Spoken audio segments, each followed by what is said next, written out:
मित्रों, मृत्यु का बोध जीवन का द्वार है। आप जब तक मृत्यु को जान नहीं पाओगे तब तक जीवन का द्वार खुलेगा नहीं। आप जान नहीं पाओगे कि आप कौन हो, आत्मा हो या साक्षी हो, क्या हो। तो मृत्यु के बारे में गहरे चिंतन और गहरी समझ और गहरा बोध जब आपको होगा तभी आप जीवन के इस रहस्य में प्रवेश करेंगे। यानी आपको पता होना चाहिए कि आपकी मृत्यु होने वाली है और सभी लोगों की मृत्यु होती है, हम देखते भी हैं। मगर दूसरे की मृत्यु देख के हम घबराते हैं। मृत्यु क्या है इसको जानने के लिए कभी प्रयास नहीं करते। तो नहीं मृत्यु के बारे में कहीं क्लास होती है, नहीं कहीं इसके बारे में छलफल होता है। घर परिवार में भी कोई मृत्यु की बात नहीं करेगा। मृत्यु आएगी एक दिन तो एकदम से कह देंगे कि चुप चुप चुप चुप, ऐसी अशुभ बात मत करना। तो मृत्यु को अशुभ माना गया, उसके बारे में कोई कहते नहीं, मृत्यु की टीचिंग कोई देता नहीं। इसलिए हम मृत्यु से अनजान है। हमको पता नहीं कि मृत्यु माने क्या क्या होने वाला है मृत्यु में। तो हम मृत्यु से घबराए रहते हैं, कहीं मैं मर न जाऊं, कहीं कुछ हो न जाए। तो इस भय के साथ हम जीते हैं। तो हमारा जीवन है भय का जीवन, क्योंकि हम जीवन को जान नहीं रहे हैं। जानने के बारे में वहाँ से भाग रहे हैं। समाज भी हमको भगा रहा है, क्योंकि जिसने मृत्यु जाना नहीं और मृत्यु में क्या होगा ये पता नहीं, उसको तो भय होगा ही मृत्यु का। और हर काम करते वक्त उसको वो भय पकड़ता रहे। और जीवन का जो सत्य है, जिसको चैतन्य कहते हैं, साक्षी कहते हैं, उसका अनुभव आपको मृत्यु के रहस्य जानने के बाद होगा, उससे पहले नहीं होगा। आपको साक्षी का अनुभव होने से पहले आपको जानना होगा कि मृत्यु क्या है। अब जानेंगे कैसे आप मृत्यु क्या है? तो इसके उपाय है, इसको ध्यान करें। आपको जीते ही मरना होगा। और मरने का क्या अर्थ है? मिटना, नहीं होना। मगर हमारा भौतिक शरीर तो रहेगा। तो मृत्यु का अर्थ भौतिक शरीर का मरना नहीं होता। भौतिक शरीर तो कभी मरता ही नहीं, ये फिर पैदा हो जाता है।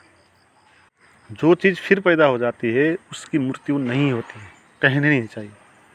मृत्यु का अर्थ तो फिर कभी पैदा नहीं है। मगर संसार में जो कुछ भी है प्रकृति में, वो सब फिर होने वाले हैं, क्योंकि इससे पहले भी वो थे। आपका शरीर गल जाएगा, मिट्टी हो जाएगा, और मिट्टी से फिर दूसरा जीवन निकलेगा। आपका मन है तो उससे दूसरा पैदा होगा। तो यहाँ पर शरीर की मृत्यु की बात नहीं हो रही, यहाँ पर आपकी मृत्यु की बात हो रही है कि आप जो हो अभी, जो मैं के रूप में आप होते हो, तो वो नहीं होना चाहिए, वो विलीन होना चाहिए। तो हम बहुत घबराते हैं। हम ये मानते हैं कहीं मैं ध्यान कर दूँ, अकेले बहुत देर तक बैठ जाऊँ तो मेरे मन में क्या कुछ हो सकता है, क्या कुछ हो जाएगा, तो घबराते हैं। और कभी हम अकेले बैठते नहीं। आप देखिए, आदमियों को कोई भी अकेले बैठने के लिए राज़ी नहीं होता, उसको कोई न कोई चाहिए। कोई अकेले कहीं घूम रहा है या कहीं बगीचे पर अकेला बैठ रहा है तो लोग उसको या पागल मानेंगे या दुखी आत्मा मानेंगे। क्योंकि जब भी हम अकेले में बैठेंगे तब उस मृत्यु को, जिसको हम छिपा के आए हैं, जिससे दूर भाग के आए हैं, वो वहाँ उसका दर्शन होने लगेगा। आप बिल्कुल अंधेरे में बैठ जाओ, एकांत में बैठ जाओ, तो जो भी आपने छिपाया है भय मृत्यु का, वो सब वहाँ आने लगेगा। आप मसान घाट पर जाओ रात को अकेला, एकदम से वहाँ आपके मन में जो भी छिपाया है वो सब निकलने लगेगा। क्योंकि दूसरे के साथ होने से उससे हम बातचीत करते रहते हैं तो हम बिजी होते रहते हैं और उस तरह हमारा ध्यान नहीं होता। वो मगर वो हमारे पीछे है, उसको तो हमने कभी जाना नहीं, तो वो तो हमारा पीछा आता जाएगा। ये छाया की तरह मृत्यु हमारा पीछा चलता रहता है। हम बाहर लोगों से बातचीत करके उसको भुलाते हैं, उससे दूरी बनाते हैं, मगर वो दूरी कभी बनेगी नहीं। आप जब वृद्ध हो जाएंगे, मृत्यु नज़दीक आ जाएगी, तो वो भय फिर आपको पकड़ेगा। तो ये तरीका नहीं है जीवन जानने का, जीने का भी ये तरीका नहीं। और ऐसा जीना भी क्या जीना है जहाँ मृत्यु की भय लगातार हमारे पीछे चल रहा है और हम उस बात को भुलाने के लिए किसी दूसरे से बात कर रहे हैं, किसी काम में व्यस्त हैं, और वो फिर आने वाला है। और अकेला, जब आप अकेले होंगे, वृद्ध हो जाएंगे, आपके आसपास कोई नहीं आएगा, तब ये मृत्यु का भय, अकेलेपन का भय ये आपके पास आने लगेगा। और वहाँ पर फिर आपको उसको भोगना होगा। आपको टाइम पास करने के लिए दूसरा कोई आएगा नहीं। इसलिए जिसको भी जीना है जीवन को, जिसको भी जानना है अपने को, उसको ये करना है, अकेले बैठ के मृत्यु के बारे में चिंतन करना है और भीतर प्रयास करना है मरने का यानी नहीं होने का। तो शरीर की मृत्यु की बात नहीं हो रही। शरीर तो आप बिठा दो कहीं पर या लेटा दो, मगर मन से मरना है, अपने को मिटाना है। अपने भीतर जो मैं है, जो अहम भाव है, उसको नहीं रहने देना है वहाँ। तो मृत्यु का आपको अनुभव होगा। जहाँ सभी कुछ मिट गया उसी को कहते हैं खास मृत्यु, असली मृत्यु। ये ध्यान में घटता है। ध्यान में जब आप रहते हो तो सभी कुछ मिट जाता है, ये सारा संसार मिट जाता है। इसकी स्मृतियाँ, विचार, ये सब शरीर में उठते हुए भाव, ये सब, और आपके भीतर जो मैं है वो सभी कुछ मिट के ऐसा हो जाता है जैसे कुछ भी है ही नहीं।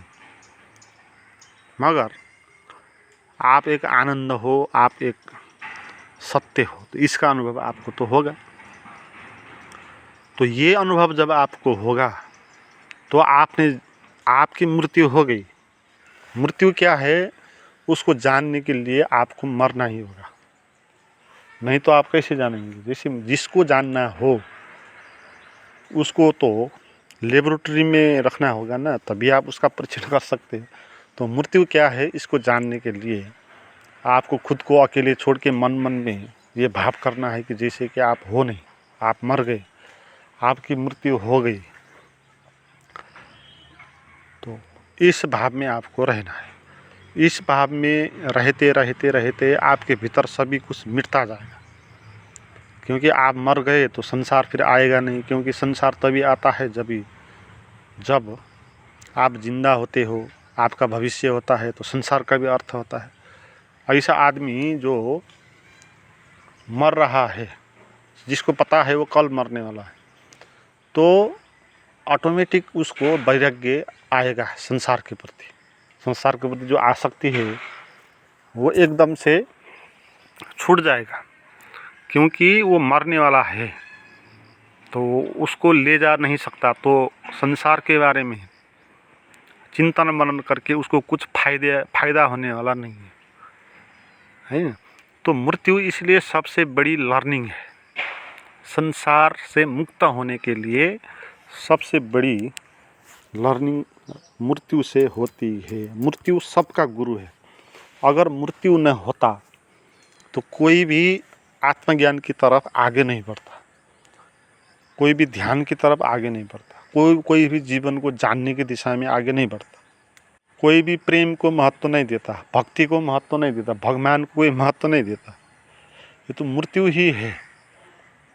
वही हमको खबर देती है कि तुम मरने वाले हो, नहीं रहने वाले हो। तो ये जीवन व्यर्थ है, हो गया। फिर यहाँ आप कुछ पाते हो तो उसका भी कोई मूल्य नहीं बचा, जो नहीं पाते हो तो उसका भी मूल्य नहीं बचा। वो एक स्वप्न जैसा हो। अगर हमको ये बोध हो जाए तो ध्यान में आगे बढ़ने के लिए बहुत सुगम हो जाता है। इसलिए मृत्यु का चिंतन ये बहुत आवश्यक है। गौतम बुद्ध ये प्रयास करवाते थे अपने भिक्षुओं को। वो कहते थे तुम मसान घाट में जाओ और चिता को देखो, जलती हुई चिता को तुम देखते रहो, दिन भर आप यही काम करो। तो इसका अर्थ यही है कि तुम जानते रहो कि मृत्यु होने वाली है, तुम्हारी भी होने वाली है एक दिन। तो जब तुम मृत्यु पर चिंतन करोगे तो ऑटोमेटिक ही संसार के प्रति जो राग है, जो विराग है, वो ख़त्म होने लगेगा, क्योंकि आप मरने वाले हो। तो इस संसार से आपका कोई लेना देना बचता नहीं। तो ध्यान में यही आवश्यकता है। ध्यान में जाने के लिए आपको सभी कुछ छोड़ना होगा। और आप छोड़ेंगे क्यों? मगर आप मरने वाले हो तो आप छोड़ पाएंगे, क्योंकि पकड़ने का कोई अर्थ है नहीं। इसलिए मृत्यु सबका गुरु है, नास्तिक का भी गुरु है, आस्तिक का भी गुरु है। नास्तिक भी मृत्यु को गुरु मान के ही कहता है कि जीवन 2 दिन के लिए है, तो मौज मस्ती करो, जितना चाहो उतना खाओ पियो ऐश करो, क्योंकि एक दिन तुम मरने वाले हो और मरने के बाद तुम कुछ कर नहीं पाओगे। और मरने के बाद सभी बराबर हो जाते हैं, किसने बुरा किया किसने अच्छा किया इसका कोई मायने नहीं, ख़त्म होने वाला है। तो समय रहते ही तुम इसको भोगो। तो ये नास्तिक बात है। और आस्तिकता आपको कहती है कि जीवन आपको मरने वाले हो, रहने वाले नहीं हो, 2 दिन के लिए है, तो इसको ऐसे भोग के निद्रा में, बेहोशी में इसको गंवाओ मत, इसको तुम जान लो, इस पर आसक्त मत हो जाओ, है ना। तो नास्तिक कहेगा या भोगवादी कहेगा तुम इसको भोगो, आस्तिक कहेगा भोग के तुमको कोई मिलने वाला नहीं है। एक कहता है मरने वाले हैं इसलिए भोगो, एक कहता है मरने वाले हैं इसलिए मत भोगो। और किसकी बात आप मानते हैं? अगर नास्तिक की बात आप मानेंगे तो आपको ये ध्यान श्यान सब भूल जाना चाहिए। तो फिर आपको नशे में रहना है, आपको सेक्स में उतरना है, आपको पैसे कमाना है, तो जो भी चोरी करके भी आपको अच्छा मीठा खाना है, तो ये दर्शन आपका होगा। आस्तिकता मानते हो तो आपको ये मानना होगा कि आपको कुछ संसार से मतलब नहीं है, कुछ हो नहीं हो तो कुछ चिंता लेने की बात नहीं। कुछ नहीं पाया आपने, असफल हो गए, तो भी चिंता लेने की बात नहीं है, क्योंकि आप मरने वाले हो, कुछ क्षण के लिए हो रहा है। तो तुम संसार को इस तरह जियो कि इसके साथ तुम चिपको मत, इसके साथ लोभ मत करो, इसको पकड़ो मत, इसको जानो, इसमें डूबो, इसका आनंद लो। तो ये कहता है अध्यात्म। मगर मृत्यु इतना सत्य है, जो नास्तिक है उसको भी ये बात माननी तो पड़ेगी। भले ही वो कहेगा कि तुम ऐश करो, मौज मस्ती करो, तो भी वो मानता तो है मृत्यु है, एक दिन तुम मर जाओगे। तो संसार में जितने भी लोग होते हैं या त्यागवादी होते हैं, भोगवादी होते हैं, आपने देखे होंगे कितने लोग न्यूज़ में आते हैं, तो कैसा कैसा हरकत होता है वहाँ, बलात्कार जैसा भी होता है, मर्डर जैसा घटना भी घट रहा होता है। तो लोग मर्डर करते हैं, रेप करते हैं, तो क्यों करते हैं? इसी दर्शन के कारण कि अगर एक दिन मरना ही है तो इसको भोगो, और मरना है तो मर जाओ, जेल में जलना है तो चले जाओ, एक दिन मरना ही है तो इसको मैं भोग लूँ। तो ये दर्शन है उसका। और जो अध्यात्म की खोज कर रहा है, प्रवचनों को सुन रहा है, सद्गुरुओं को ढूंढ रहा है, तो वो भी एक तरह से एक निर्णय ही कर रहा है। एक निर्णय कर रहा है भोगने का, इसके लिए जेल में जाने के लिए तैयार है। एक निर्णय कर रहा है ज्ञान पाने का, और इसके लिए वो दरिद्र होना विचार। तो इसलिए सन्यासी कहते हैं ऐसे लोगों को जो आत्मखोज के लिए जाते हैं।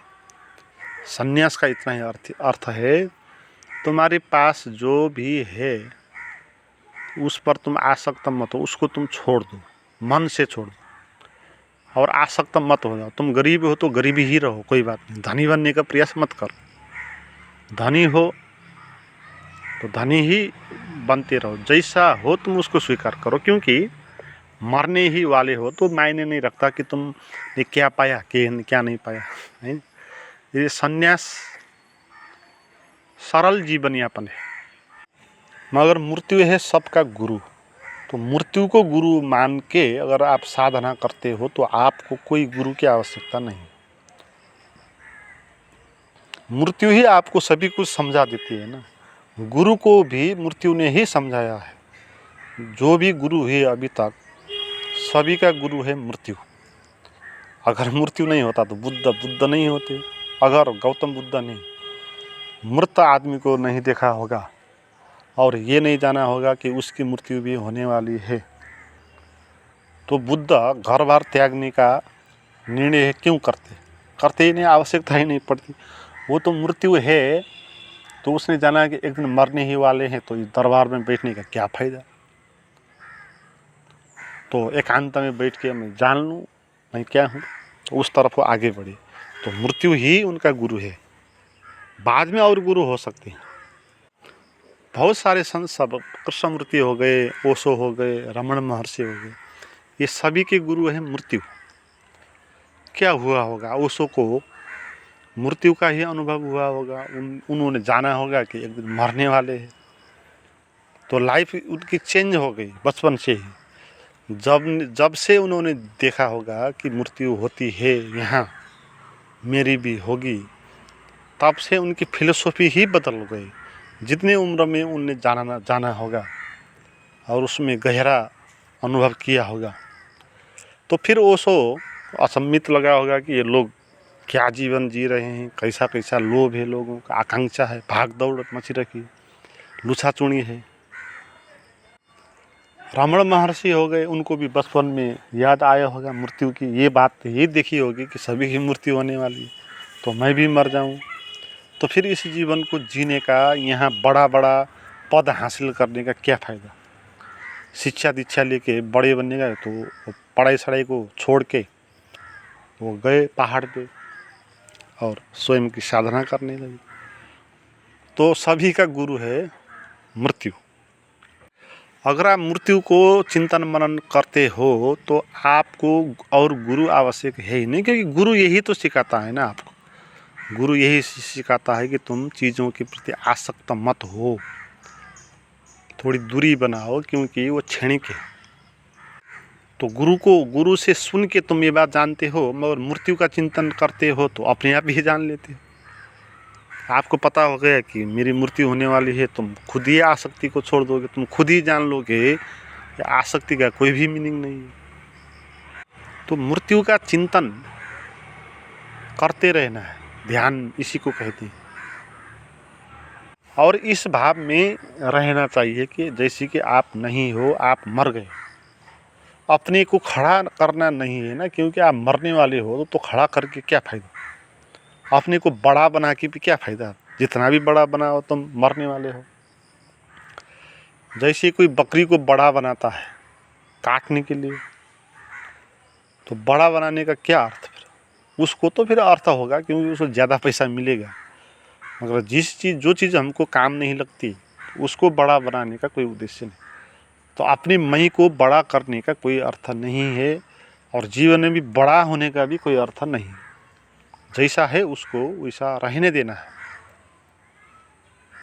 तो आप जब एकांत में होते हो, ध्यान में रहते हो, तो इस चिंतन के साथ तुम ध्यान करो कि तुम्हारी मृत्यु होने वाली है, तो अभी ही मृत्यु हो गई, फिर अभी ही जीवन व्यर्थ हो गया, बाद में होने वाला नहीं। ऐसा नहीं कि तुम 70 साल में मरने वाले हो, अभी तुम्हारी उम्र 50 साल की हुई तो 70 साल में जाकर जीवन व्यर्थ होने वाला है, तो वो जो 20 साल बचे हैं तो उनमें तो जीना चाहिए। तो ऐसा नहीं, हाँ वो 20 साल में क्या जियोगे, अभी तक तुमने क्या जिया, ऐसा ही जियोगे। कुछ पाने वाले तो है नहीं, तुम प्रधानमंत्री हो जाओ, तुम बहुत पैसे वाले हो जाओ, तो भी तुम ऐसे ही रहोगे।